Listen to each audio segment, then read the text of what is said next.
Beliau kangen sama saya, mau ketemu saya, udah lama nggak ketemu. Boleh dong. Apa lagi? Bahas soal pilkada nggak, Pak? Bahas pasti. Apa aja tuh, Pak? Ya, kita menyamakan kita punya visi dan misi, ya, bagaimana kita mengawal, ada persamaan, kita punya pandangan bahwa kita harus mengawal konstitusi yang benar, kita harus mengawal demokrasi yang benar. Itu aja.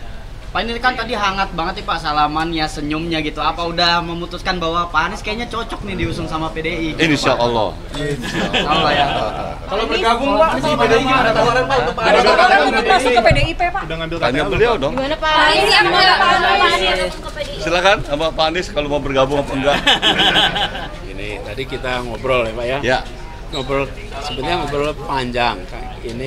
Kita ini bukan pertemuan pertama. Kita sering diskusi, sering ngobrol bertahun-tahun ke belakang. Jadi sama Pak Aming ini bukan karena urusan pilkada aja, udah panjang. Cuman kali ini ngobrolnya di kantor DPD PDI Perjuangan Jakarta, lengkap nih. Belakang kita ada Bang Masinton, Bang Putra, Pak Pras, mana Pak Pras tadi? Pak Pras. Pak Pras jalan. Jadi hal-hal yang menyangkut pilkada tentu kita obrolkan. Tapi kita semua menunggu apa yang menjadi keputusan. Jadi tadi sama sekali kita tidak menyinggung tentang keputusan, langkah dan lain-lain karena semuanya Ada di DPP partai. di luar kewenangan kita. Tapi kita diskusi tadi, kita ngobrol dan kita bicara tentang masa depan Jakarta dan kita juga berbicara tentang bagaimana agar pemikiran-pemikiran kebangsaan, pemikiran tentang Bung Karno, keindonesiaan, keagamaan itu bisa berjalan seiring dan membuat suasana di Jakarta suasana yang aman, teduh, damai. Lalu bicara juga soal keberpihakan kepada mereka yang kecil, yang lemah. Tadi saya sampaikan prinsip sederhana, membesarkan yang kecil tanpa mengecilkan yang besar. Jadi kita ngobrol seputar itu. Pak Anies kalau ditawarkan masuk ke PDIP siap nggak Pak Anies? Pokoknya sekarang ini kita tunggu dulu sampai semua keputusan dibuat, dari situ kita tentukan langkah ke depannya apa. Pak Anies. Jadi sekarang itu. Lalu saya ingin juga sampaikan mumpung kesempatan ini, kita menyaksikan beberapa hari terakhir, di mana kehidupan kebangsaan kita, kehidupan kenegaraan kita mengalami ujian. Dan dalam situasi ujian seperti itu, kita menyaksikan siapa yang konsisten.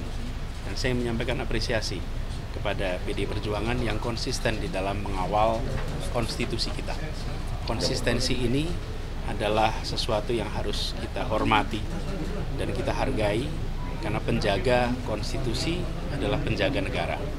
Yang kedua, teman-teman civil society, mahasiswa yang bergerak, yang kemudian secara organik tanpa ada satu komando, tapi dikomando oleh hati, dikomando oleh kecintaan pada negeri, memilih untuk turun langsung mencegah terjadinya penyimpangan, mencegah praktek-praktek pelanggaran atas prinsip dasar bernegara. Dan sikap civil society, sikap mahasiswa, bahkan ada anak-anak STM juga, anak-anak SMA yang ikut datang ke jalan, itu menunjukkan kita masih punya stok pejuang yang banyak. Di sisi lain, saya ingin sampaikan apresiasi kepada pimpinan Dewan yang kemudian merespon dan menghentikan proses penyusunan undang-undang yang cepat itu. Sikap pimpinan Dewan ini saya sampaikan apresiasi, merespon atas masyarakat, merespon atas civil society. Dan berikutnya kita harus kawal. Kita pastikan kawal sama-sama bahwa konstitusi kita yang sudah diamanatkan dan apa yang diamanatkan oleh MK itu dijaga sampai tuntas gitu. Pak Anies sudah ada rencana pertemuan Bu Mega? Kita mengalir saja nanti pada waktunya, seperti pertemuan hari ini kan juga Tidak direncanakan spontan, relax, santai. Nanti kita kabari kalau ada pertemuan. Pak, Bu Mega kan bilang kalau Pak Anies mau didukung, Pak Anies mau atau enggak nurut sama Bu Mega gitu Pak. Nah, Pak Anies melihat itu seperti apa Pak? Ya, jadi kita semua menyadari bahwa beliau merujuk kepada amanat konstitusi. cita-cita bernegara, cita-cita untuk mewujudkan Indonesia yang bersatu, yang beragam tapi bersama, dan itulah yang kemudian kita jadikan rujukan sama-sama. Oke, cukup, nonton? Cukup ya. Berarti tidak menutup kemungkinan langkah awal dari PDIP untuk kemudian mungkin saya mengusung Anies. Apa gimana? Ini langkah awal dari PDIP untuk mengusung Anies atau bagaimana? Kalau saya, insya Allah. Proses penyusunan undang-undang yang cepat itu, sikap pimpinan Dewan ini saya sampaikan apresiasi, merespon atas masyarakat, merespon atas civil society. Dan berikutnya kita harus kawal, kita pastikan kawal sama-sama bahwa konstitusi kita yang sudah diamanatkan dan apa yang diamanatkan oleh MK itu dijaga sampai tuntas. Gitu.